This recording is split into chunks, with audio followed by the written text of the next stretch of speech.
Hello friends, welcome to my YouTube channel teaching with Abhi में। दोस्तों, आज इस वीडियो में हम सब भाषा विकास के बारे में पढ़ेंगे, जो कि यूपी टेट 2023 के परीक्षा के परिप्रेक्ष्य में काफ़ी महत्वपूर्ण है। तो आइए देरी ना करते हुए हम लोग देखते हैं भाषा विकास। इसमें सबसे पहला पॉइंट है कि भाषा क्या है, यानी भाषा होती क्या है, भाषा हम कहते किसे हैं, इसके बारे में। तो देखते हैं। कहा गया है कि संकेतों और ध्वनियों के माध्यम से विचारों का दो या दो से अधिक व्यक्तियों के बीच आदान प्रदान ही क्या है, भाषा है। यानी संकेत और ध्वनि, इसके माध्यम से जब हम अपने भावों, अपने विचारों को एक से अधिक या दो से अधिक व्यक्तियों के बीच जो आदान प्रदान करते हैं, वही क्या है, भाषा है। यानी हम अपने मन के अंदर के भाव और जो भी चीज़ें हम किसी दूसरे से कहना चाहते हैं, तो वो जो कहने का माध्यम होता है वो क्या होता है, भाषा होता है। आगे कुछ डेफिनेशन है हरलाक के अनुसार।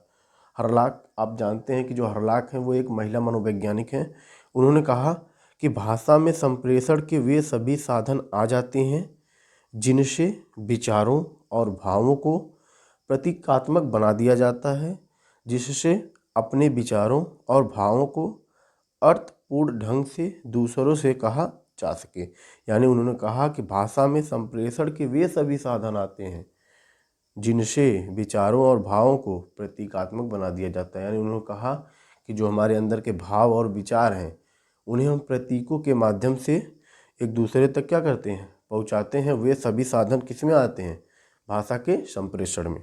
अगला उन्होंने कहा कि जिससे अपने विचारों और भावों को अर्थपूर्ण ढंग से दूसरों से कहा जा सके। और जो हमारे अंदर के भाव, विचार या जो हम एक दूसरे से कहना चाहते हैं, उसको एक अर्थपूर्ण ढंग से हम दूसरों तक पहुंचाते हैं, यही क्या है, भाषा है। अगली परिभाषा है प्लेटो के अनुसार। उन्होंने कहा कि विचार और भाषा में थोड़ा ही अंतर है।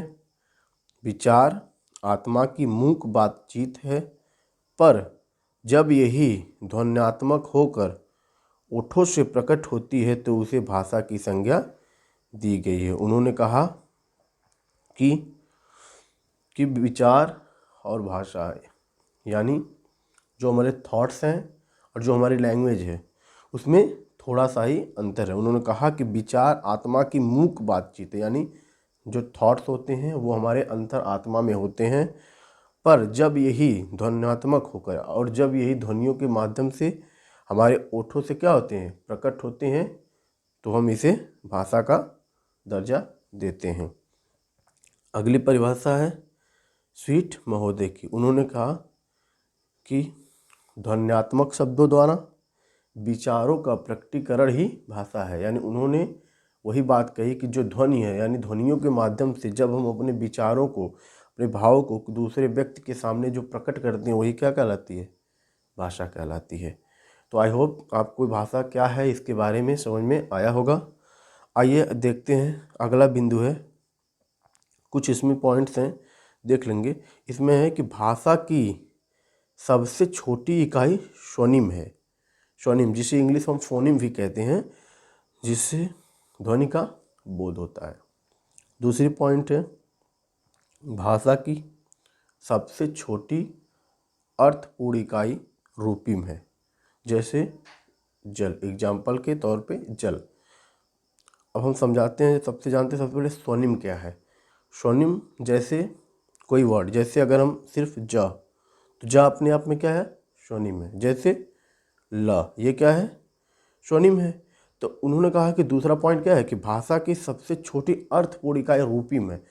जैसे जल, उन्होंने कहा कि ज और ल ये आपस में अलग अलग जब रहते हैं तो कोई अस्तित्व नहीं रखते, यानी इनका कोई अर्थ नहीं होता है। और जब हम इसी ज और ल को मिला देते हैं तो ये क्या बन जाता है, जल, जिसका आप सभी जानते हैं इसका अर्थ क्या होता है, पानी, यानी जो पीने वाला होता है। तो इसका कोई एक सार्थक अर्थ है, तो वही इसमें कहा गया है। तीसरा पॉइंट है कि भाषा में जैसे ध हुआ, म हुआ, प हुआ, फ हुआ, ये सब क्या है, स्वर्णिम ध्वनियाँ हैं, यानी ये सब क्या है, स्वर्णिम ध्वनियाँ हैं। अगला पॉइंट है, ये 3 पॉइंट हो चुका। अगला पॉइंट है कि बच्चों की शुरुआती भाषा रुदन एवं क्रंदन होती है। उन्होंने कहा कि जो हमारे मनोवैज्ञानिक ऐसा मानते हैं कि जो बच्चा होता है उसका जो शुरुआती भाषा होता है, पहले वो क्या करता है, रोता और क्रंदन करता है। यानी जब वो पैदा होता है तो वो क्या करता है, रोता ही है। अगला है पॉइंट, बच्चों का शुरुआती वर्ड व्यंजन होता है। ऐसा कि जैसे व्यंजन कैसे होता है, अगर हम इसको थोड़ा सा सोचें तो उन्होंने ये सोच के इसको दिया है कि जैसे जब बालक, सबसे पहले आप देखेंगे जब बालक बोलना शुरू करता है तो वो सबसे पहले माँ यानी मम्मी को बोलना चाहता है तो वो सबसे पहले माँ, माँ शब्द जैसे पा शब्द, ये सिर्फ एक ही शब्द को क्या करता है, निकालता है। तो ये जो माँ पा ये सब क्या है, व्यंजन है। तो इसीलिए मनोविज्ञान कहा कि जो बच्चे का शुरुआती वर्ड होता है वो व्यंजन होता है। अगला पॉइंट है कि बच्चे का शुरुआती शब्द भी विशेषण होता है। अब इसे भी वैज्ञानिकों ने कुछ इस पर तर्क दिए हैं कि जो बच्चे होते हैं उनका शुरुआती वर्ड विशेषण ही होता है। अब इस पर कितना सही है कितना गलत है ये अभी तक कोई इसका ठोस प्रमाण नहीं है, लेकिन जो मनोवैज्ञानिक है वो यही मानते हैं। तो हम लोग इन परीक्षा की दृष्टि से इसे यही जानेंगे कि जो बच्चों का शुरुआती शब्द होता है वो विशेषण होता है। अगला है प्रारंभिक बचपन भाषा विकास के लिए अत्यंत संवेदनशील होता है। यानी कहा गया है कि जो प्रारंभिक बचपन होता है वो भाषा को सीखने के लिए अधिक संवेदनशील होता है। यानी उस समय जब बालक छोटा होता है तो वो भाषा को बहुत जल्दी ग्रहण कर लेता है। यानी जो हमारा शैशवावस्था यानी जो बाल्यावस्था है वो भाषा सीखने के लिए सबसे संवेदनशील माना गया है। अगला है हकलाना और तुतलाना वास्तव में कोई बीमारी नहीं है, अपितु एक क्या है, विकार है। उन्होंने कहा कि जो हकलाना और तुतलाना ये कोई बीमारी नहीं है, यह एक विकार है। हकलाना संवर्धित वाक द्वारा खत्म किया जा सकता है। और संवर्धित वाक होता क्या है, देखिए जैसे संवर्धित वाक का मतलब ये है कि जैसे कोई शब्द बड़ा है, जब उसे कोई बालक बोलता है तो वो हकला के बोलता है, तो उसे करना क्या है, उस शब्द को धीरे धीरे यानी ज़्यादा टाइम लेके छोटा करके उसको बोलना है। ये होता है संवर्धित वाक। तो आई होप आपको ये समझ में आया होगा। आगे देखते हैं। अगला पॉइंट है भाषा की आवश्यकता। यानी जो भाषा है वो हमारे लिए आवश्यकता भाषा की क्यों पड़ी। तो पहला है विचारों के आदान प्रदान के लिए। यानी अगर भाषा ही नहीं रहेगी तो हम अपने अंदर के मनोभाव को, अपने विचार को दूसरे तक कैसे पहुंचा पाएंगे।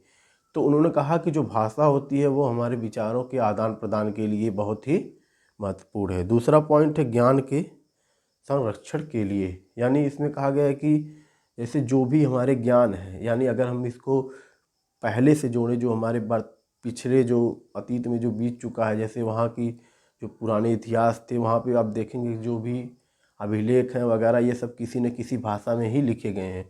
तो यदि भाषा का ज्ञान हमें ना होता या भाषा अगर ना होती तो क्या हम उस अतीत के बारे में कुछ जान पाते हैं कि उस अतीत में क्या हुआ क्या नहीं हुआ। तो उन्होंने कहा कि जो ज्ञान के संरक्षण के लिए भी भाषा अत्यंत महत्वपूर्ण है। अगला है संस्कृति और प्राचीन धरोहर के संरक्षण के लिए। ये भी तथ्य उसी से जुड़ा हुआ है कि जो हमारी संस्कृति है इस सब के संरक्षण के लिए भाषा की बहुत ही आवश्यकता होती है। अगला पॉइंट है संप्रेषण हेतु। आप सभी जानते हैं संप्रेषण का मतलब होता है कि जब दो या दो से अधिक व्यक्तियों के बीच जो हम आपसी वार्तालाप करते हैं या अपने विचारों का आदान प्रदान करते हैं ये संप्रेषण कहलाता है। तो उन्होंने कहा कि संप्रेषण के लिए भी भाषा की आवश्यकता है। यानी अगर लैंग्वेज रहेगी नहीं तो हम एक दूसरे से संप्रेषण कैसे करेंगे। तो संप्रेषण के लिए भाषा की भी आवश्यकता है। और अगला पॉइंट है आपसी संबंधों को समझने के लिए। अब इसका तात्पर्य है कि जैसे रिलेशन में आदमी रहता है तो वहाँ पे भी शब्दों यानी भाषा के ही माध्यम से एक दूसरे को समझता है, एक दूसरे के साथ रहता है। तो उन्होंने कहा कि जब एक दूसरे के साथ हमें रहने के लिए, समझने के लिए भाषा की ही बहुत आवश्यकता है। यानी भाषा के माध्यम से हम एक दूसरे को समझेंगे तब ना उसके साथ कोई रहेगा। अगला पॉइंट है भाषा के विकास के सिद्धांत। अब भाषा विकास के सिद्धांत देखेंगे। भाषा विकास के सिद्धांत जो मनोवैज्ञानिकों ने दिए हैं कि भाषा को कैसे हम सीखेंगे, कैसे क्या करेंगे, इसके बारे में हम आगे देखेंगे। पहला सिद्धांत है इसमें अनुबंधन का सिद्धांत। यह सिद्धांत पावलोव द्वारा प्रेरित है। आप जानते हैं कि जो इवान पेट्रोविच पावलोव थे, उन्होंने सिद्धांत दिया था अनुबंधन का। तो जी अनुबंधन का जो सिद्धांत, ये सिद्धांत उसी से प्रेरित है। इसमें कहा गया कि अर्थात बच्चा किसी भाषाई अक्षर या संकेत को सीखने के लिए इस संकेत या अक्षर को अपने पूर्व ज्ञान से जोड़ लेता है। जैसे अ नवीन ज्ञान है और अश्याम पूर्व ज्ञान। इसमें कहा गया है कि अर्थात बच्चा किसी भाषाई या संकेत को सीखने के लिए इस संकेत या अक्षर को अपने पूर्व ज्ञान से जोड़ लेता है। जैसे आप देखेंगे जो हमारी जो बच्चों की बुक्स होती है, उसमें आता है छोटा हास्य अनार, बड़ा हास्याम।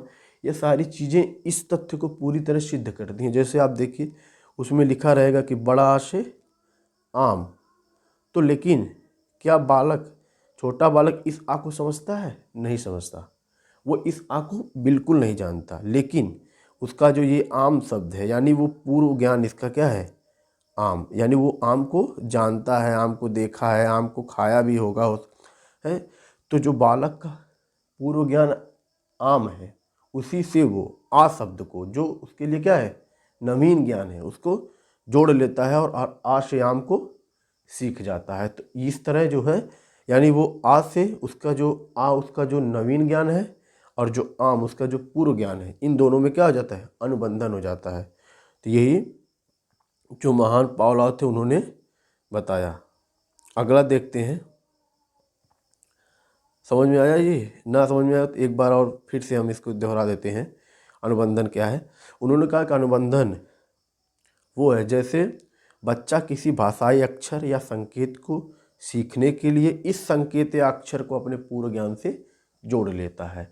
जैसे दूसरे अगर हम जैसे देखें, जैसे बालक आप देखेंगे, जैसे अगर उसको हम कोई चीज़ सिखाएंगे, जैसे जो हमारी छोटी छोटी जो बुक्स आती हैं बचपन की, जो बच्चे पढ़ते हैं UKG LKG 1-2 में, उसमें आप देखेंगे जैसे लिखा रहेगा, जैसे आप देख लीजिए सब, जैसे का है तो का से क्या लिखा रहेगा? कबूतर, या कुछ और लिखा जा सकता है। यानी इसमें, और ये चीज़ आप ध्यान देंगे कि जो बुक्स जिस क्षेत्र की रहती, जैसे अगर हम यूपी के साइड की बुक्स देंगे तो उसमें क से कुछ ऐसी चीज़ें रहेंगी जो उसके परिवेश में रहे।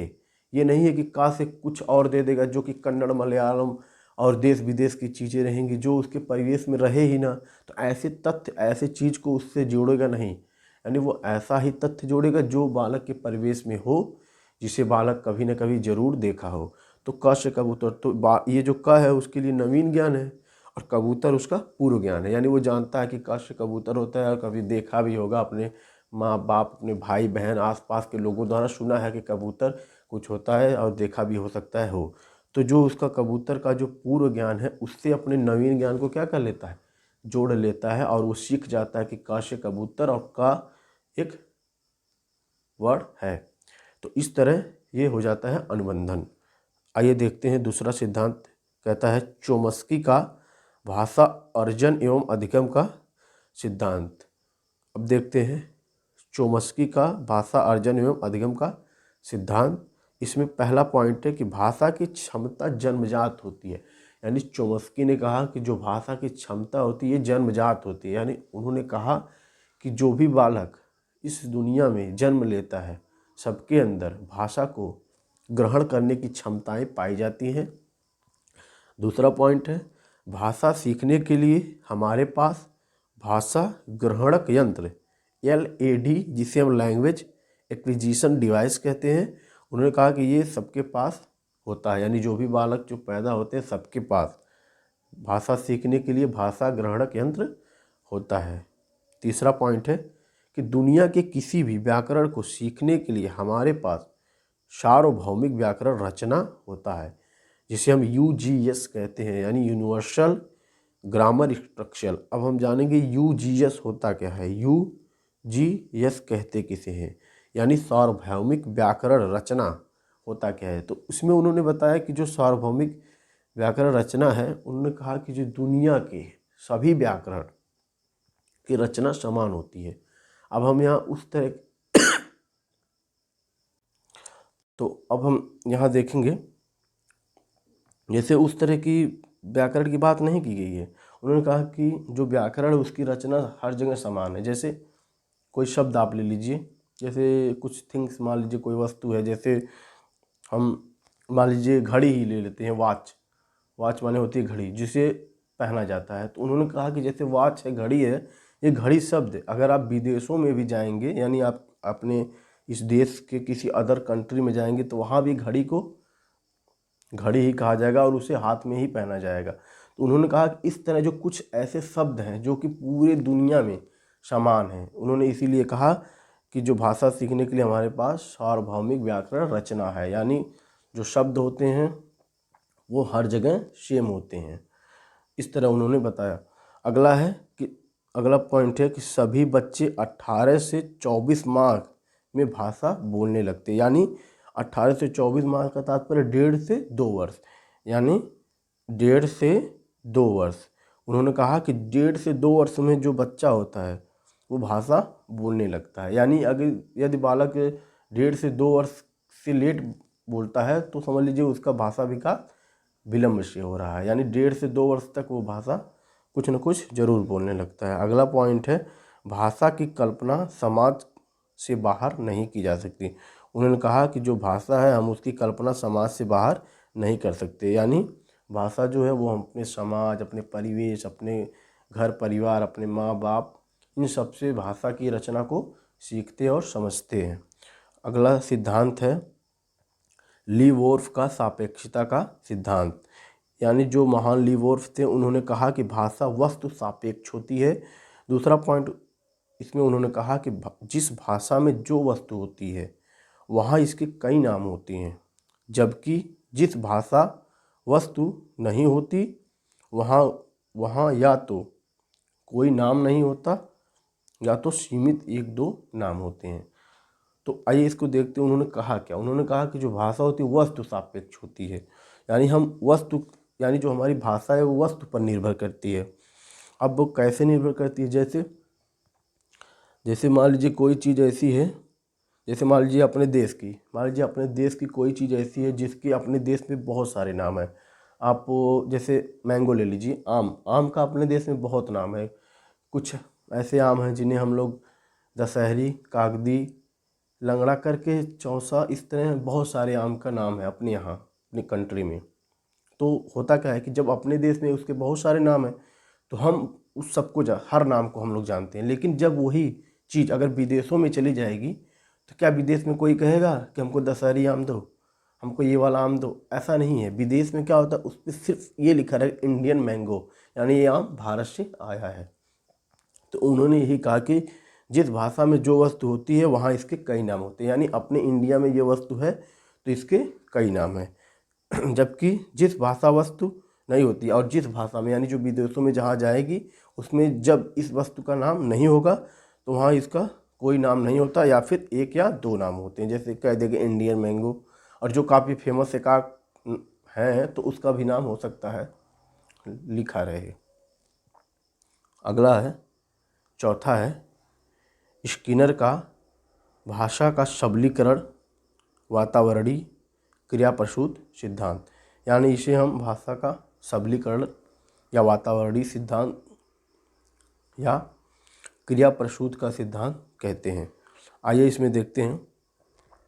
स्किनर के अनुसार भाषा जन्मजात नहीं हो सकती है क्योंकि भाषा अंतर क्रिया का परिणाम होती है। यानी स्किनर ने कहा कि भाषा जन्मजात नहीं हो सकती, यानी इन्होंने सीधे सीधे चोम्स्की को नकार दिया, क्योंकि चोम्स्की ने कहा था कि जो भाषा की जो क्षमता है वो जन्मजात होती है, और इन्होंने उनके तथ्य को सीधे सीधे नकार दिया। इन्होंने कहा कि स्किनर ने कहा कि भाषा जन्मजात नहीं हो सकती क्योंकि भाषा अंतरक्रिया का क्या है, परिणाम है। अंतरक्रिया से मतलब यानी जो भाषा है हम एक दूसरे से क्या करते हैं, सीखते हैं, एक दूसरे से मिलजुल कर उसको समझते हैं, सीखते हैं। अपने घर परिवार, माँ बाप, इन सब से हम क्या करते हैं, सीखते हैं। उन्होंने कहा कि भाषा अंतरक्रिया का परिणाम होती है जो सिर्फ वातावरण में ही क्या है, संभव है। यानी उन्होंने कहा कि जो कि वातावरण में ही संभव है। इसीलिए व्यवहारवादी विचारधारा के समर्थक होने के नाते इस सिद्धांत को वातावरणीय का सिद्धांत कहा गया है। आप सभी जानते हैं कि जो स्किनर है वो एक व्यवहारवादी के मनोवैज्ञानिक के अंतर्गत आते हैं। और व्यवहारवादी मनोवैज्ञानिक कहते किसे हैं, तो आप सभी जानते होंगे कि जो वैज्ञानिक व्यक्ति के भाव, मनोभाव यानी बाहरी उसके स्ट्रक्चर को, उसके बाहरी चीज़, जो व्यक्ति का जो बाहरी आवरण है, जो व्यक्ति के बाहर से दिखता है, उसका जो मनोवैज्ञानिक अध्ययन करते हैं वो व्यवहारवादी कहलाते हैं। यानी बिहेवियर का, यानी हमारी जो नेचर है, हमारी जो प्रकृति है, हमारे मनोभाव की जो प्रकृति है, उन सब का जो अध्ययन करते हैं वो व्यवहारवादी करते हैं। इसमें आप जानते हैं जो व्यवहारवाद के जो जनक है, जो जे बी वाटसन है, उन्हें व्यवहारवाद का जनक भी माना जाता है। अगला इसमें पॉइंट है एक और है, उन्होंने स्किनर ने अपने भाषा विकास के सिद्धांत में 3 चरण बताए हैं। पहला क्या है, अनुकरण। उन्होंने कहा कि बालक कैसे अनुकरण के द्वारा भाषा को सीखता है। तो उन्होंने कहा कि पिता द्वारा चाबी मंगाने पर चाबी शब्द सीखना। उन्होंने कहा कि जैसे कोई छोटा बालक है, जब उसके पिता उससे कहते हैं बेटा ये चाबी जाओ मम्मी से ले आओ, तो जो चाबी है, जब पिता उससे कहेगा कि चाबी ले आओ, तो वो पहले क्या जानेगा, चाबी नाम का कोई शब्द होता है। अब वो गया। दूसरा क्या है, साहचर्य। अब साहचर्य क्या होता है, माता द्वारा चाबी वस्तु बताने पर चाबी शब्द तथा वस्तु को क्या कर लेता है, जोड़ लेता है। यानी जब पिता ने कहा कि जाओ चाबी ले आओ, तो उन्होंने चाबी शब्द को जाना, और जब मम्मी उसे चाबी दी तो उसे क्या लगा, ये तो कोई वस्तु है, तो वो जान गया कि ये जो वस्तु है इसे हम क्या कहते हैं, चाबी कहते हैं। तो यहाँ से वो चाबी और उस वस्तु में क्या जोड़ लिया, साहचर्य जोड़ लिया। इस तरह उस व्यक्ति बालक का एक शब्द क्लियर हो गया कि चाबी नाम की भी कोई चीज़ होती है, और चाबी नाम का कोई शब्द होता है। तीसरा है सबलीकरण। अब सबलीकरण क्या होता है, उन्होंने कहा कि माता पिता उसी साहचर्य को बढ़ावा देंगे जो कि सही है। यानी जैसे कुछ ऐसे साहचर्य, जैसे उन्होंने कहा कि चाबी ले आओ, मम्मी के पास गया चाबी पाया, तो चाबी और चाबी शब्द में साहचर्य जोड़ा तो एक नया शब्द सीखा, चाबी, जो कि एक पॉजिटिव चीज़ है। यानी उसमें तीसरा शब्द यही कहता है कि माता पिता उसी साहचर्य को बढ़ावा देंगे जो सही है। यानी कोई ऐसा गलत तथ्य यानी गलत चीज़ें उसका बढ़ावा माता पिता नहीं देंगे, जो चीज़ें सही हैं उसी का ही बढ़ावा देंगे। तो उन्होंने इस तरह बताया कि सबसे पहले हम अनुकरण करते हैं, फिर साहचर्य होता है, फिर बालक सबलीकरण करता है, जिसके माध्यम से वो भाषा की रचना को सीखता है। 5वां सिद्धांत है परिपक्वता का सिद्धांत। अब इसमें कहा गया कि यह सिद्धांत विज्ञान की उपज है। इसका मानना है कि बच्चा तभी बोलेगा जब भाषा विकास के अंग जैसे ध्वनि यंत्र यानी वोकल कॉर्ड आदि परिपक्व हो जाएंगे। इसमें सीधा सा यही कहा कि इस सिद्धांत ने, जैसे जो हमारी साइंस है वो क्या कहती है, वो कहती है कि बच्चा तभी बोलेगा जब उसका भाषा विकास के जैसे अंग जैसे ध्वनि यंत्र परिपक्व हो जाएंगे। यानी जो हमारी भाषा विकास, यानी जो हम कह सकते हैं कि जो हमारा विज्ञान है वो इस बात को मानता है कि जब तक बालक में जो ध्वनि यंत्र यानी उसका जो वोकल कॉर्ड होता है, अगर उसका विकास जब तक नहीं होगा वो तब तक भाषा नहीं बोल सकता। यानी अगर वो जन्मजात क्षमता है, अगर इसको माना जाए, तो क्या अगर उसका ध्वनि यंत्र नहीं परिपक्व होगा तो क्या वो बोल पाएगा, कभी नहीं। तो जो हमारी साइंस है यानी जो हमारी विज्ञान है वो इस चीज़ को मानती है कि जब तक भाषा विकास के जो अंग हैं जैसे ध्वनि यंत्र हुआ, ये सारी चीज़ें जब तक डेवलप नहीं होंगी तब तक हम क्या सकते हैं, भाषा को नहीं बोल सकते हैं। अगला पॉइंट है, इसमें देखते हैं प्रमुख बिंदु में शैशवावस्था में भाषा विकास। यानी जो शैशवावस्था होती है उसमें भाषा का विकास किस तरह होता है, इसको देखते हैं। इसमें पहला पॉइंट है, शैशवावस्था में बालिकाओं का भाषा विकास बालकों से तेज होता है। ऐसा महिला मनोवैज्ञानिक एनी एनास्टेसी और एलिजाबेथ हर्लॉक का मानना है। यानी जो महिला मनोवैज्ञानिक हैं एनी एनास्टेसी और एलिजाबेथ हर्लॉक, उन्होंने ये माना कि जो बालिकाएं होती हैं वो शैशवावस्था में उनका जो भाषा विकास होता है बालकों की अपेक्षा तीव्र होता है। ठीक, इस तथ्य को हम इम्पॉर्टेंट तथ्य इससे ध्यान रखेंगे। किस महिला मनोवैज्ञानिक ने ये कहा कि जो बालिकाएं हैं उनका भाषा विकास बालकों की अपेक्षा शैशवावस्था में तीव्र होता है। दूसरा पॉइंट है, जिन बच्चों में हकलाना, तुतलाना जैसी समस्याएं या गूंगापन हो उनका भाषा विकास देर से होता है। यानी इसमें कहा गया है कि जैसे जो बालक हकलाते और तुतलाते हैं उनकी जो भाषा विकास होता है वो ज़्यादा देर से होता है। जैसे चोम्स्की ने क्या कहा कि जो 1.5 से 2 वर्ष में जो बालक होते हैं उनका भाषा यानी बोलना वो शुरू कर देते हैं, तो इनका मान के चलिए आप 2 वर्ष के बाद ये भाषा बोलना धीरे धीरे सीखेंगे। अगला है, शैशवावस्था में भाषा विकास के संदर्भ में स्मिथ ने निम्न आंकड़े दिए हैं। जो एक वैज्ञानिक हैं स्मिथ, उन्होंने आंकड़े दिए हैं। उन्होंने कहा, इधर देख लीजिए, उम्र और शब्द भंडार। उन्होंने कहा कि जन्म से 8 माह में, यानी जब बालक जन्म से 8 माह तक होता है, जन्म लेने के बाद जब वो 8 माह का होगा तो वो 0 शब्द बोलेगा, यानी उस समय कोई शब्द नहीं बोलेगा, सिर्फ वो क्रंदन करता है। अगला है 10 माह, वो 1 शब्द बोलने लगता है। अब 1 शब्द क्या, जैसे माँ यानी मम्मी बोलना चाहेगा, पा यानी पापा बोलना चाहेगा।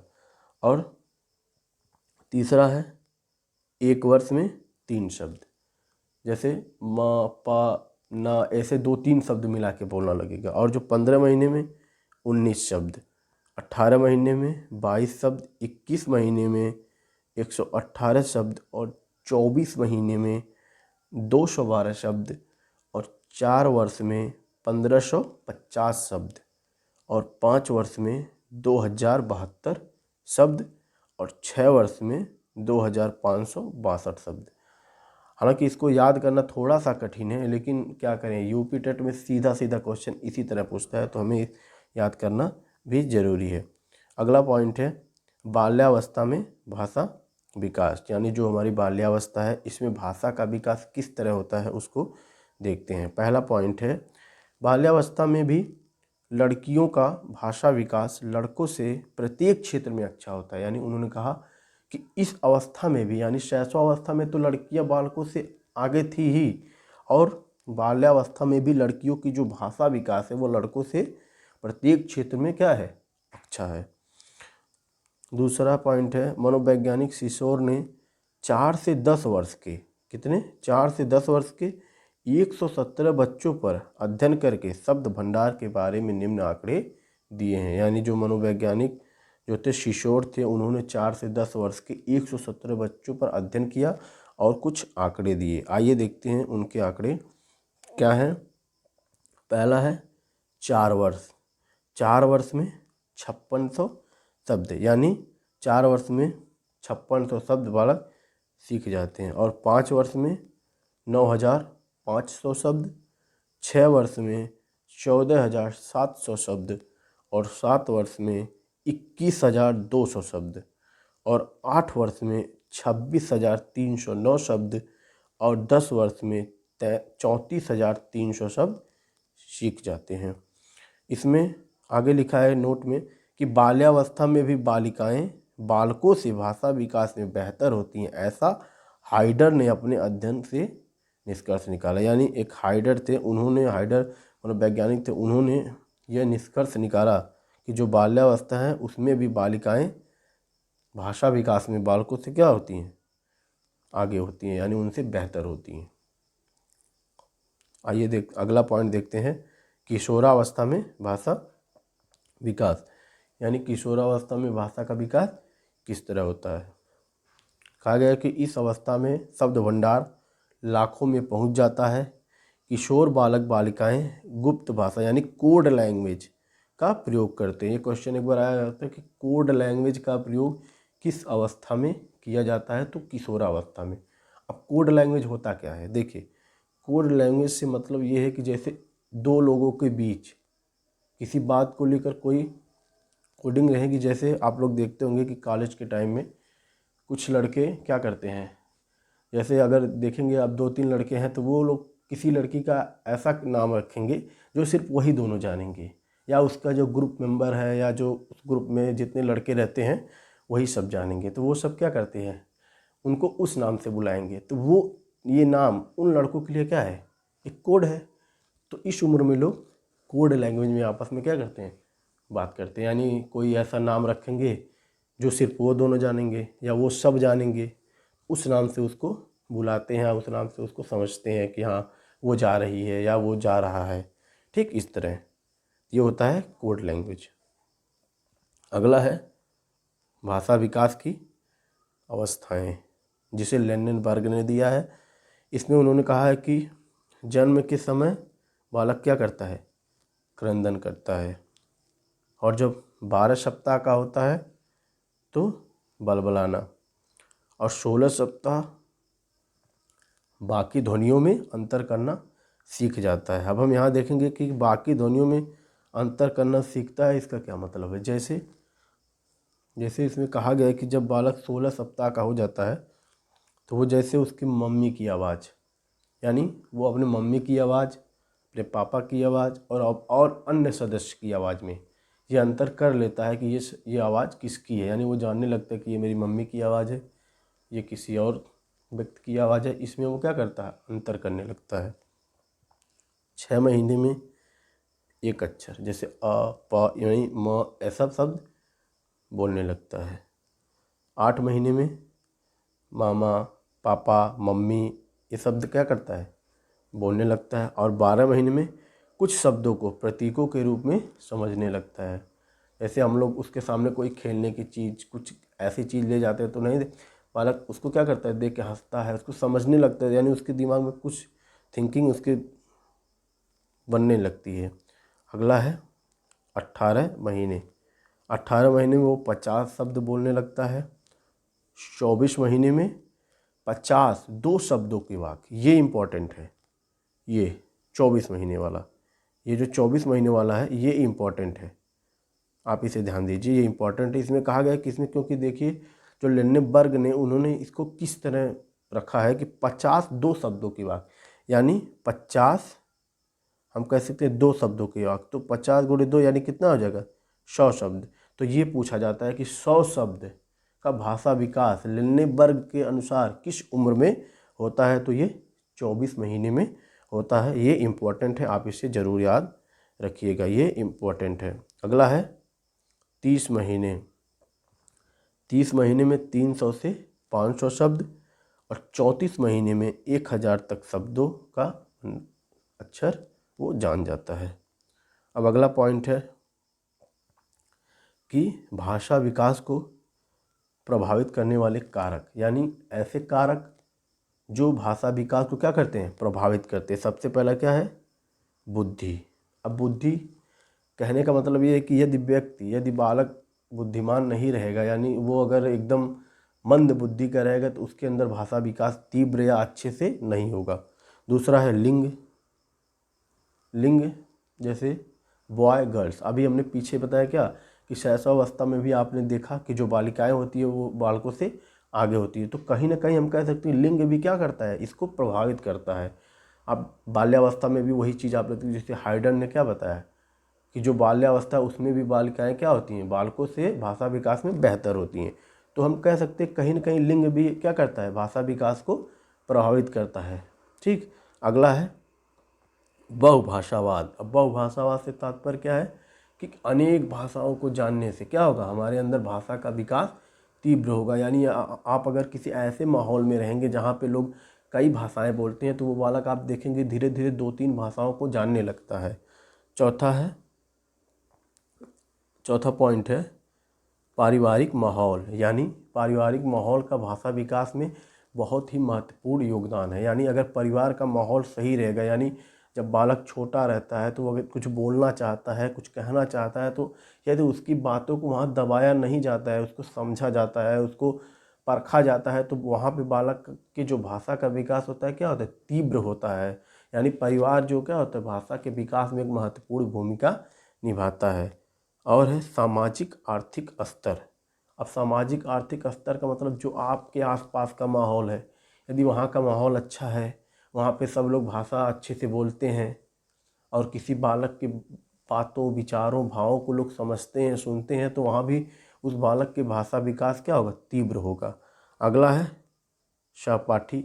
सहपाठी जैसे बालक विद्यालय में जाता है, आसपास के जो उसके दोस्त हैं वो अगर अच्छे से बातचीत करेंगे, अच्छी चीज़ें सीखेंगे, अच्छी बातें करेंगे तो वहाँ से भी उसके भाषा विकास में क्या होगी, वृद्धि होगी। अगला है विद्यालय, और विद्यालय भी भाषा विकास में महत्वपूर्ण भूमिका निभाता है, क्योंकि बालक विद्यालय से ही सीखता है। अगला है अन्य महत्वपूर्ण तथ्य। आइए देखते हैं कुछ अन्य महत्वपूर्ण तथ्य। इसमें कहा गया कि संविधान की 8वीं अनुसूची में 22 प्रादेशिक भाषाओं का उल्लेख है। यानी जो हमारा संविधान है उसकी जो 8वीं अनुसूची है उसमें 22 भाषाओं का उल्लेख है। और आप लोग जानते हैं कि जब हमारा संविधान बना था तो उस समय 14 भाषाएं थी। यानी जो मूल संविधान था उसमें 14 भाषाएं थी। अब देखेंगे ये भाषाएं हैं कौन कौन। देखेंगे पहला इसमें पंजाबी, दूसरा गुजराती, तीसरा है मराठी, और चौथा है हिंदी, पांचवा है कश्मीरी, छठवां है मलयालम, सातवां है उड़िया, आठवां है तमिल, नौवां तेलुगु, 10वां उर्दू, और 11वां है सिंधी, 12वां नेपाली, और 13वां डोगरी, 14वां मैथिली, 15वां संस्कृत, 16वां कोंकणी, 17वां मणिपुरी, 18वां बोडो, 19वां बांग्ला, और आगे है 20वां असमिया, 21 कन्नड़, और 22वां संथाली। यानी 22 प्रादेशिक भाषाएं हैं। और एक चीज़ और यहाँ जान लीजिए कि जो ये भाषाएं हैं उसमें पहले 14 भाषा थी। यानी मूल संविधान में कितनी भाषा थी, 14। बाद में 8 भाषाओं को क्या किया गया है, जोड़ा गया है। अब जानेंगे सन 1967 में। कब, 1967 में, जब संविधान 1967 के 21वें संविधान संशोधन में, जब 21वां संविधान संशोधन हुआ तो उस समय जो भाषा जोड़ी गई वो पहली भाषा सिंधी, यानी पहली सिंधी भाषा जोड़ी गई। और उसके बाद जब दूसरा संविधान संशोधन हुआ सन 1992 में, 71वां संविधान संशोधन, कौन सा, 71वां, तब 3 भाषा जोड़ी गई, कोंकणी, मणिपुरी और नेपाली। और इसके बाद जब सन 2003 में, सन 2003 में 92 यानी 92वां संविधान संशोधन हुआ तो उस समय 4 भाषाएं जोड़ी गईं।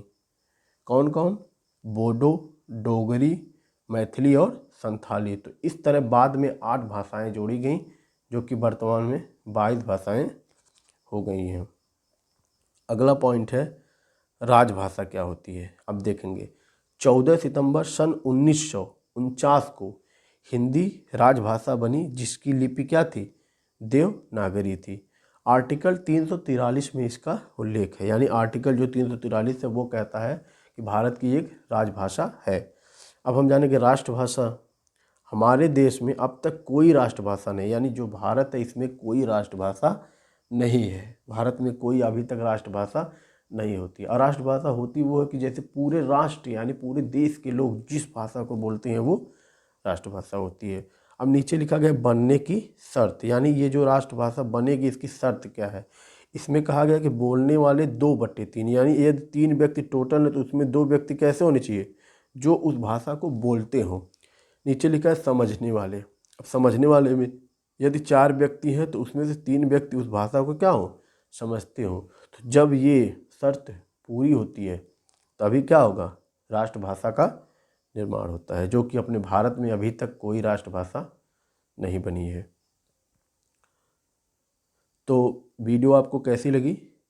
यदि वीडियो अच्छी लगी हो तो वीडियो को लाइक ज़रूर करें, चैनल को सब्सक्राइब करें और कमेंट्स में हमें ज़रूर बताएं कि आपको ये वीडियो कैसी लगी। आई होप सो कि ये वीडियो से आपको पूरे टेट से यहाँ से बाहर एक भी क्वेश्चन नहीं जाएगा। तो ठीक है, मिलते हैं नेक्स्ट वीडियो में, तब तक के लिए